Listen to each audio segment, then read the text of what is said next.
Our undiagnosed journey began at age 6 when they found a heart murmur, and the doctor decided that it really did look genetic based on some other facial features. We did some testing up till about age 8, and everything was inconclusive. At age 18, we started looking again. We started doing testing for the next year or two, which did come back inconclusive.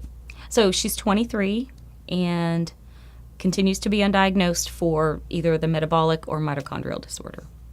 So sometimes having a diagnosis is important, is critical to getting the right services. So particularly for mental and behavioral health, having a diagnosis is important to getting into the right programs and into the right services. But having a diagnosis helps me to help families understand what the prognosis is or what to expect in the future. Do we need to anticipate that some things might happen, and so we have to screen for certain problems? So having a diagnosis is important in sort of setting the roadmap or the plan for the family and what we need to do. So tests for diagnoses can be non-invasive and invasive. So non-invasive tests are things that we don't typically think about as being as causing discomfort or pain to the child. Those can include certain diagnostic tests like behavioral tests or structured screens, just asking questions and observing the child. Or it could include x-rays or certain radiology tests to try to figure out what's going on, what's underlying behind what the problem is. So tests that are more invasive or tests that have more risk, it's important to have a conversation with families about the risks and the benefits. So some tests we have to give anesthesia to the child, and that can have risks, especially for children who have respiratory diseases or other diseases where anesthesia might be dangerous. Sometimes the tests only have a small chance of giving the answer, so we have to help families understand, is it worth the risks for doing this test? Are we going to get a benefit from doing it? Am I comfortable with what the risk to benefit ratio is?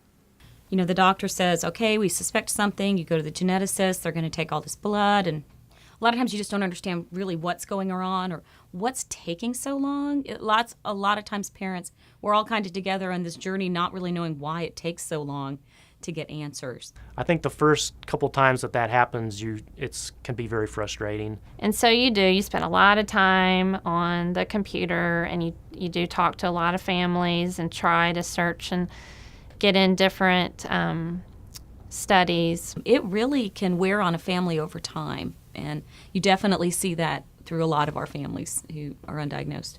Cuando usted tiene niños con discapacidades especiales, sabemos que todos los padres buscan las respuestas e información que necesita para ayudar a su hijo, pero a veces toma muchísimo tiempo. Pero usted debe que saber que hay otros padres que están en la misma situación y ellos también buscan información y recursos. Haciendo conexiones con esos padres, platicando con ellos, hablando con otras personas que a lo mejor le pueden ayudar, eso es muy importante. Siempre debe que usted debe que buscar a las personas que le van a ayudar para ayudarle a su hijo o a su hija. So I think what helps parents the most is connecting with another parent. You really do know your child best, so take some time and talk to other parents. There's people out there that are in the same situation, so do really look into that. It's important. But then you must keep in mind that within nature, there's a whole variety.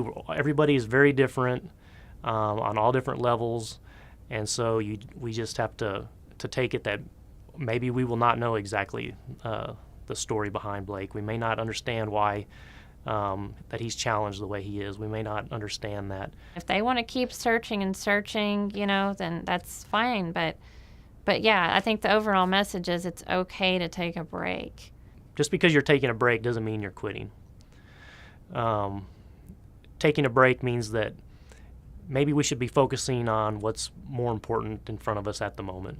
I think you have to get to a point where you just see the child as the child first, and you enjoy them, knowing that life is precious, and there are other parents in situations that their child may not be with them that long. It's most important to make sure that you enjoy those moments and you enjoy that time, and you don't see your child as this syndrome. You see your child as your child.